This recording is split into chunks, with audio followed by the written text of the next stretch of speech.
Olá, que a fé, a esperança e o amor sejam frutos que permaneçam em nossos corações. Bom estar novamente aqui nesse canal, canal de bênção, para falar acerca da palavra do Senhor. E hoje, no dia chamado hoje, nós vamos falar acerca da carta de Paulo aos Colossenses. Colossos é uma cidade na Ásia Menor, na época,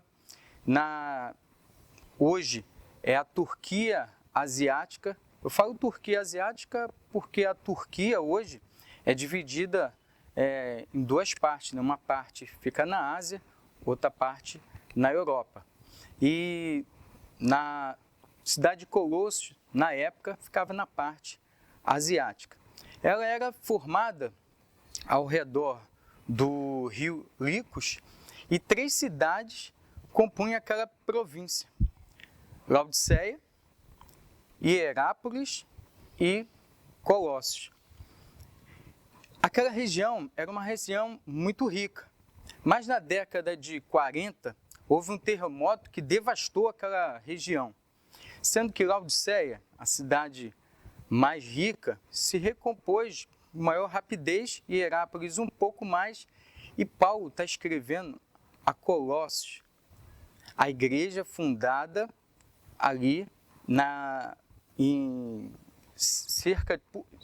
formada por Epáfras, e esse livro, essa carta é escrita mais ou menos do ano 58 a 61. Como que o evangelho chegou àquela cidade?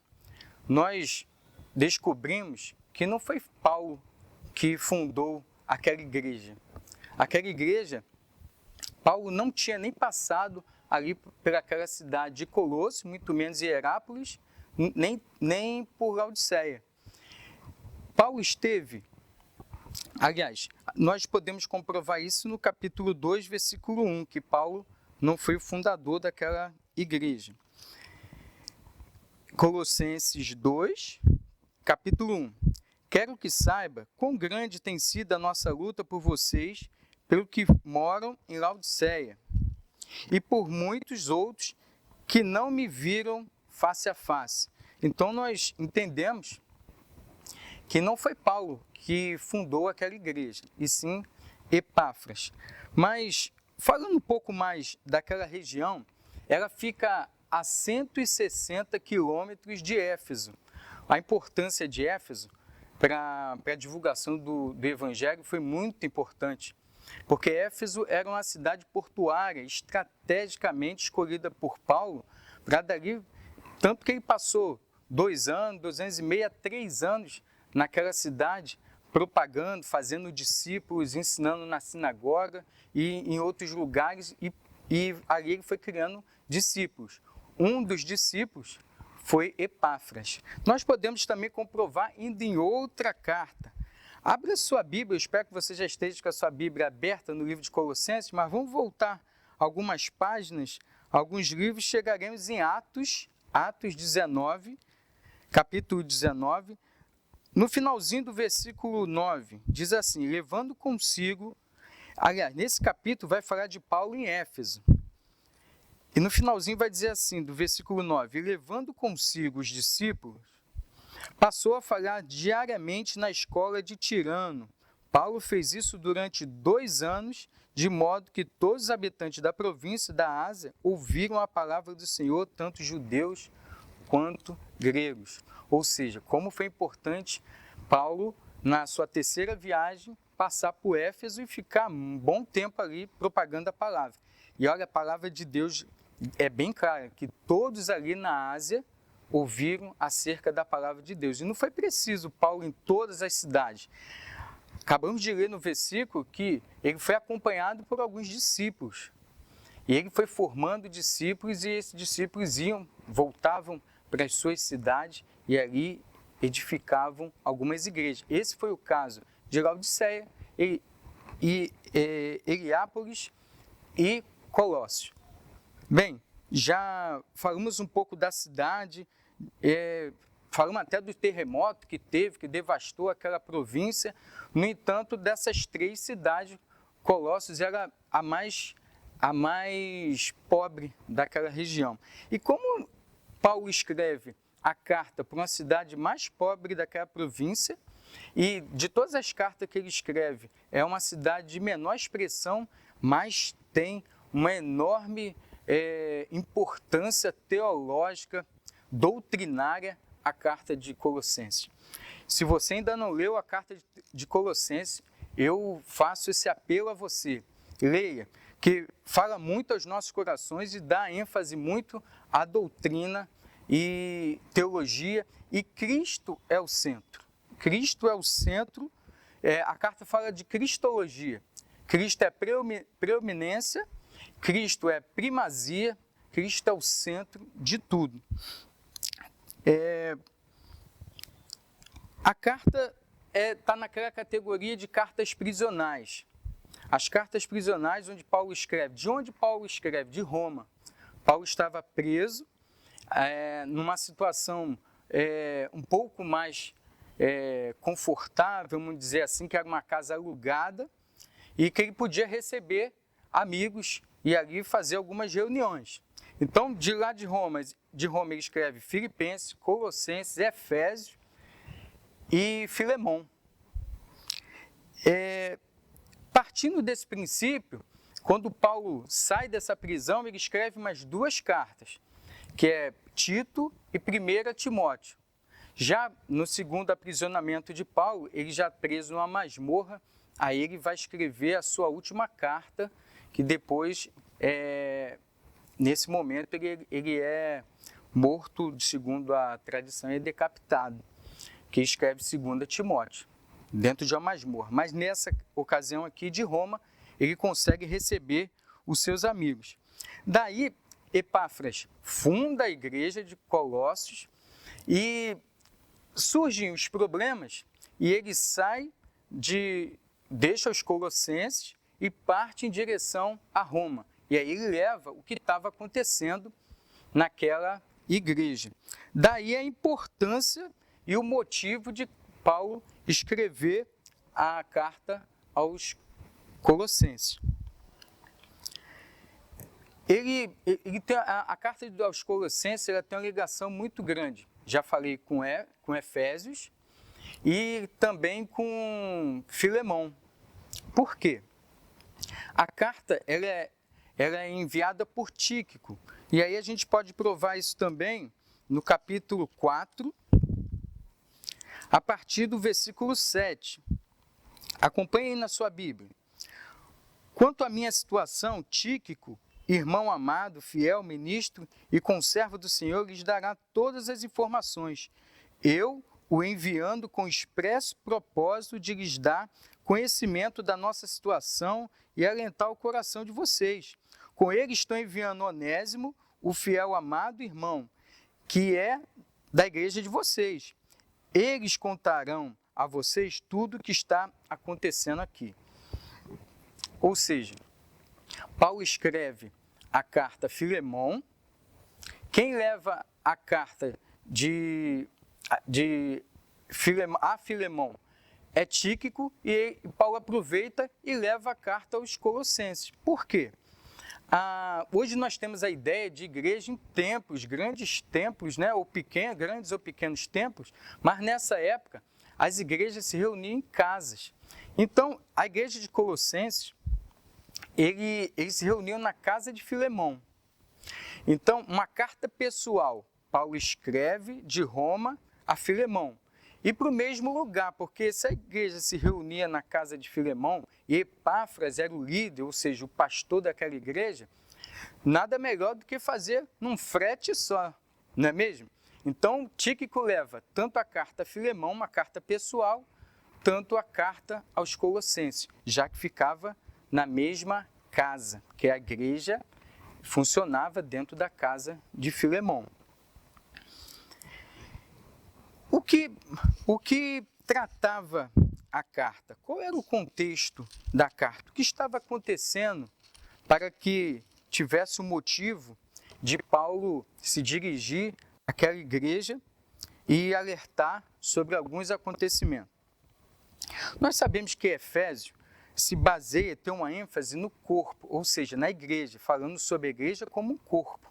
E cada membro do corpo, a sua função. Já em Colossenses, a ênfase em Cristo, que é o cabeça da igreja. Se a igreja tem o seu corpo, a cabeça do corpo é Cristo.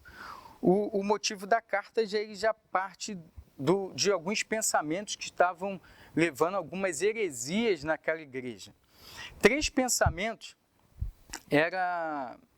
estava acontecendo ali. O primeiro pensamento era o pensamento grego, baseado nas filosofias e nos grandes filósofos gregos, né? Nós podemos citar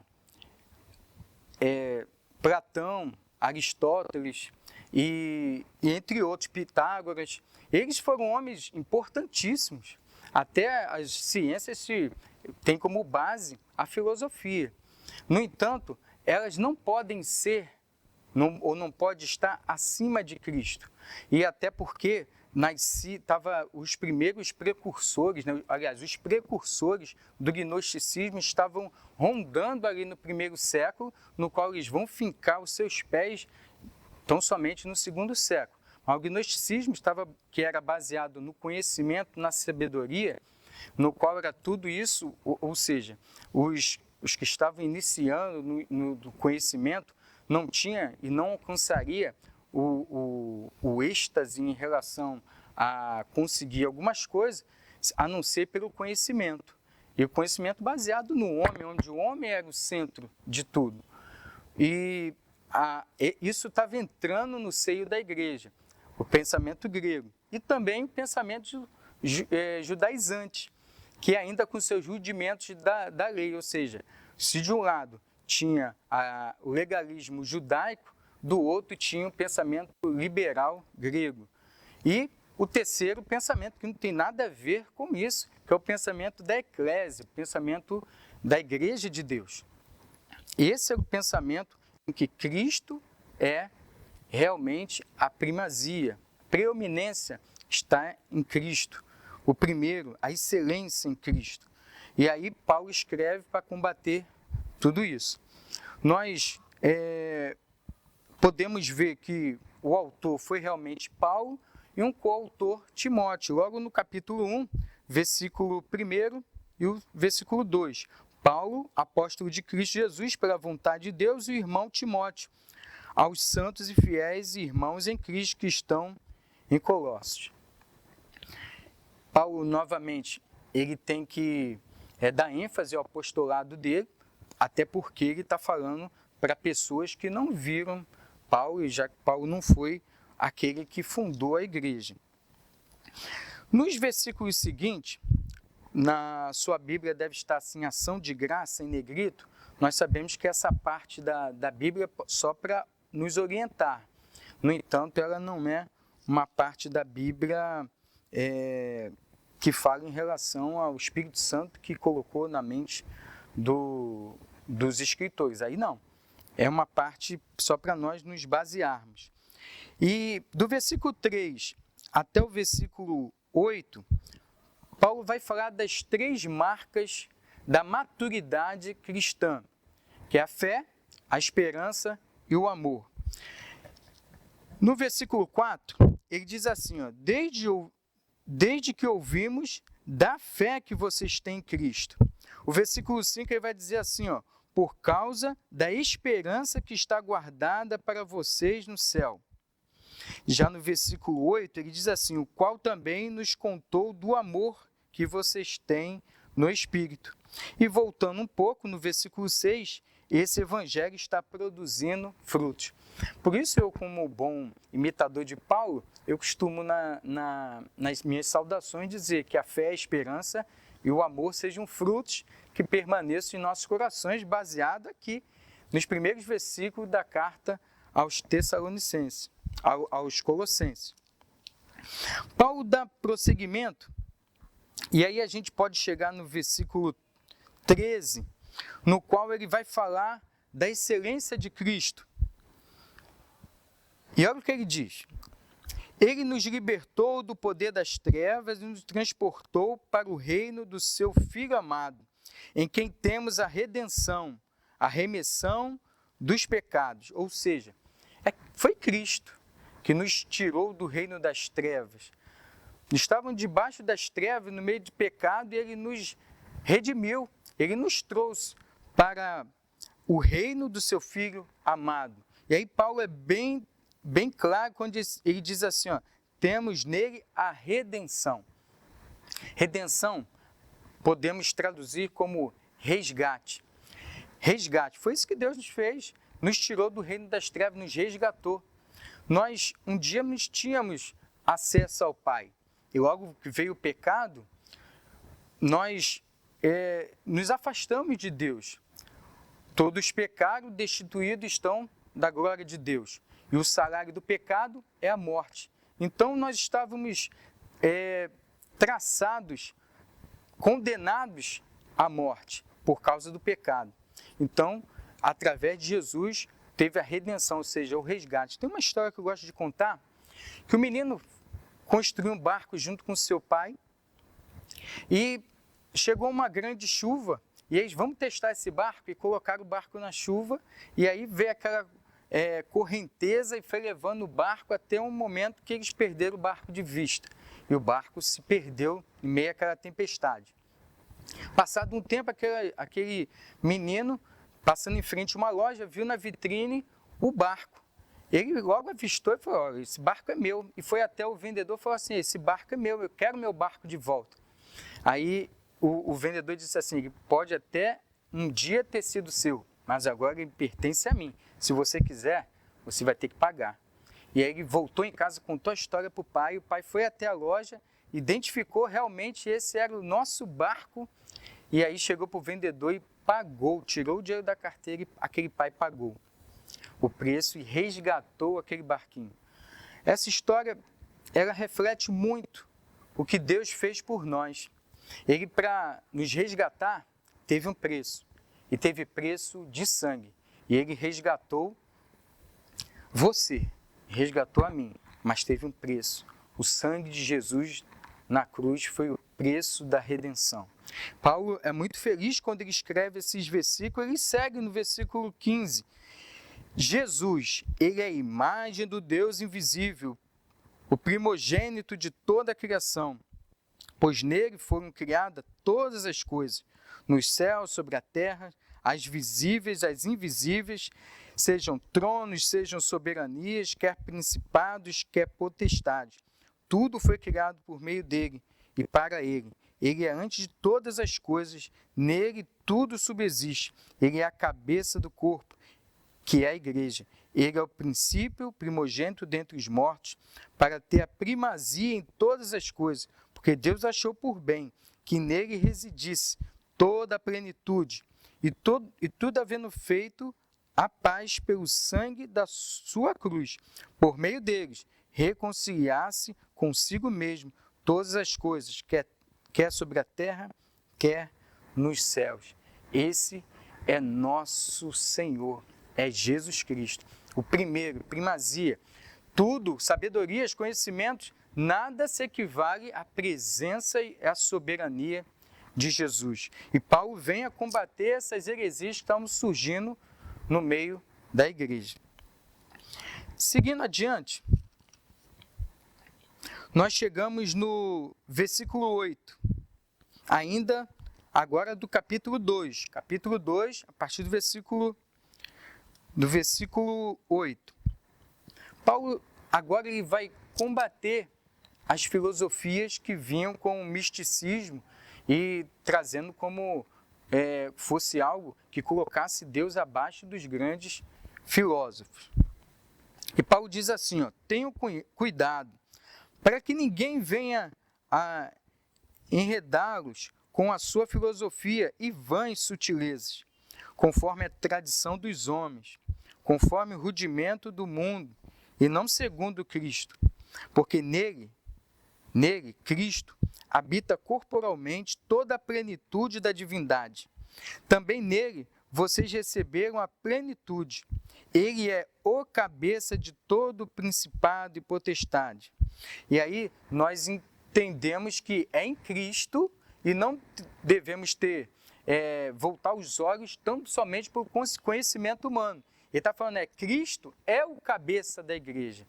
Se a igreja é o corpo, e o corpo tem muitos membros, cada membro com suas funções, agora Paulo está reafirmando que Cristo é o cabeça e devemos seguir o nosso Senhor, que aponta sempre o melhor caminho. E em seguida ele vai combater as crenças judaizantes. A saber, neles também vocês foram circuncidados, não com uma circuncisão feita por mãos humanas, mas pela remoção do corpo da carne, que é a circuncisão de Cristo, ou seja, a circuncisão no coração. Tendo sido sepultados juntamente com ele no batismo, no qual vocês também foram ressuscitados por meio da fé no poder de Deus que ressuscitou dentre os mortos. Pulando para o versículo 16. Portanto, que ninguém julgue vocês por causa da comida, da bebida, do dia de festa, da lua nova ou dos sábados, porque tudo isso foi sombra das coisas que haviam de vir, porém o corpo é de Cristo. Nós sabemos o quanto era importante as leis, os rituais para o judeu, mas parece que eles ainda não tinham trazido ou inculcado em sua mente a questão que Cristo supre agora todas as nossas necessidades. Ele veio ele é suficiente para tudo. Então os rituais não são mais necessários. Agora Cristo, ele é suficiente dentro de um contexto da cristologia. Ele é princípio, meio e fim. E não precisa mais das festas que eram dadas dentro dos calendários, da própria circuncisão. E aí eles ainda queriam voltar aos rudimentos da lei. Ou seja, lembra que eu disse no começo? Eram formados ali por gregos, com as suas filosofias, traçadas pelo homem, e também judeus que traziam sobre ainda dentro de um contexto da legalização, né? Dentro de algo que venha dos rudimentos da lei. Isso tudo ia tomando forma e trazendo a nova heresia. E Paulo vem aqui e combate. Portanto, ninguém os julgue vocês por causa da comida e da bebida no dia de festa, ou da lua nova, ou o sábado. Que tudo isso tem sido sombra. Então, também isso apontava para o momento principal, que foi Cristo. Em Cristo, nós temos tudo que nós precisamos. Não precisamos vir aos rudimentos da lei como os judeus estavam fazendo. A escola de pensamento da igreja, que não tem nada a ver com isso, nós falamos do pensamento grego e do pensamento do judaísmo. Agora, o pensamento da igreja. A igreja foi instituída por Deus.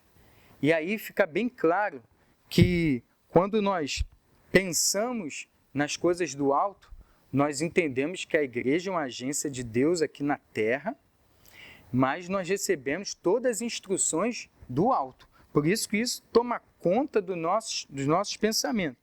E aí no capítulo 3 começa assim: portanto, se vocês foram ressuscitados juntamente com Cristo, busquem as coisas lá do alto, onde Cristo vive, assentado à direita de Deus. Aqui já aponta, dentro também de uma teologia, que Cristo, onde está Cristo nesse momento?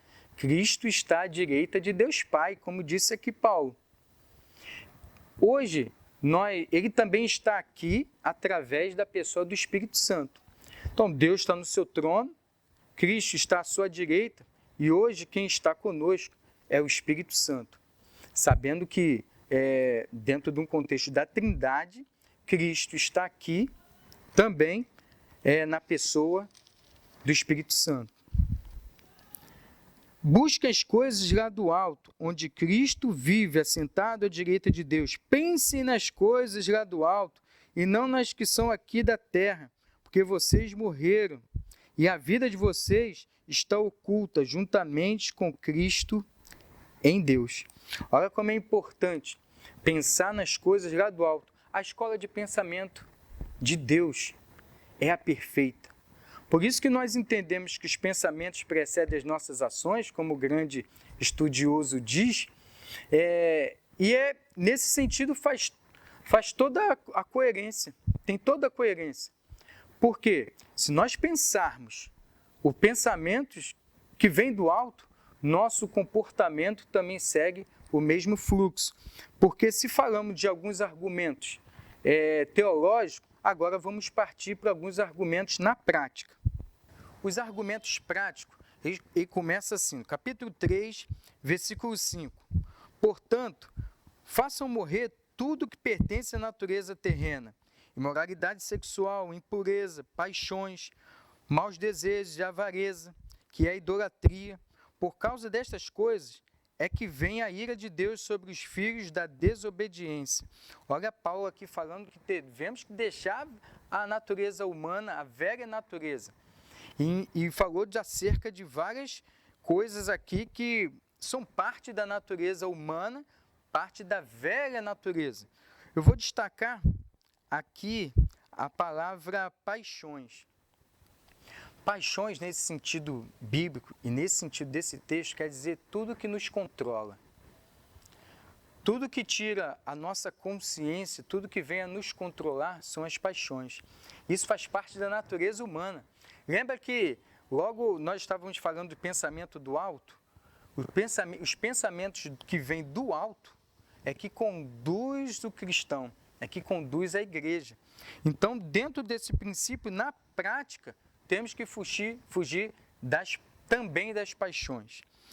Paulo vai dizer assim, então, no versículo 10, que aí vai falar da nova natureza, que é a natureza divina.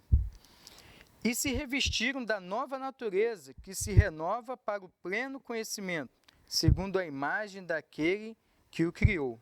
Aqui não pode haver mais grego, judeu, circuncisão, incircuncisão, bárbaro, cita, escravos, livres, mas Cristo é tudo em todos. Esse versículo é um dos versículos mais bonitos da Bíblia. Aqui não pode haver mais gregos, judeus, circuncisão e circuncisão, bárbaro, cita, escravos, livres, mas Cristo é tudo em todos. A igreja não pode haver divisões.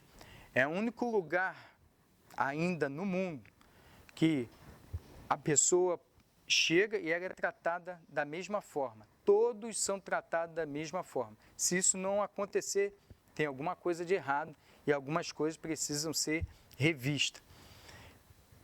Cristo é tudo em todos. Paulo segue mais adiante falando que o amor é o vínculo da perfeição no versículo 14. E ele vai mais adiante, ele vai falando a partir do versículo 18, ainda no capítulo 3, dando algumas orientações na parte das esposas, como deve se comportar em relação aos esposos, os maridos em relação às esposas, os pais em relação aos filhos, os filhos em relação aos pais, os senhores em relação a seus empregados, ou seja, no dia de hoje, os patrões em relação aos empregados e como os empregados devem se portar diante do seu patrão. Ele vai dando essas orientações também. Com certeza estava tendo algum problema nesse sentido, ou alguns problemas nesse sentido na igreja também. Paulo segue falando acerca de alguns conselhos finais. Orem também por nós, para que Deus nos abra uma porta à palavra, a fim de falarmos do ministério de Cristo, pelo qual também estou algemado. Ora, se ele estava algemado lá em Roma, numa prisão domiciliar, ele também se sentia algemado, mas com a felicidade enorme de estar algemado junto com Cristo, com a missão de Cristo. E pede para que oremos por ele, para que abram-se portas. É muito interessante falarmos disso, né? No ano de 2020, no qual Paulo, mais de 20 séculos atrás, falando que abrisse portas. E olha como nós devemos ainda continuar orando para que portas sejam abertas. No entanto, 20 séculos depois, mais de 20 séculos depois, estamos nós aqui com a porta da internet aberta e, nesse sentido, estamos propagando a mensagem do Evangelho. E Paulo vai fazer a saudação final dele, se dirigindo e falando muito de Epáfras, o pastor, o líder daquela igreja. E no capítulo 4, versículo 12, diz assim: Epáfras, que é da igreja de vocês, manda saudações. Ele é um servo de Cristo Jesus que está sempre lutando por vocês em oração, para que vocês se conservem maduros e plenamente convictos em toda a vontade de Deus. E posso testemunhar a respeito de Epáfras, de quem muito empenha por vocês, pelos Laodicenses, Hierápolis e Colossenses. Ou seja, dá a entender que Epáfras era o pastor e líder, tanto aos Colossenses, na igreja de Colossos, mas ele que liderava todas as igrejas daquela província, tanto em Hierápolis e também em Laodiceia. E aí ele faz um tremendo elogio a Epáfras. E aí ele vai falando, Lucas, o médico, manda saudações, saúdam os irmãos de Laodiceia, assim também como Ninfa, que a igreja de Laodiceia se reunia na casa de Ninfa. E depois que está, essa carta deve ser lida também a vocês, como façam lida também na igreja de Laodiceia. Ou seja, essa carta deveria ser lida também na igreja de Laodiceia. Olha a importância, tanto teológica como prática, e combatendo heresias da carta aos Tessalonicenses. A importância dessa carta, que é uma das cartas, um tratado mais importante da nossa Bíblia, é essa carta que se tornou o livro aos Colossenses. Nós ficamos muito felizes de poder estar falando acerca dessa carta. A carta aos Colossenses é um tratado importantíssimo. Se você ainda não leu ela completa, olha, fica aqui a sugestão de você ler e se deliciar com palavras vindas do alto céu. Que Deus possa abençoar você no dia chamado hoje e possa ser um propagador, um cooperador da palavra de Deus, para que tanto Deus os abençoe. What gift of love could I offer to a king? What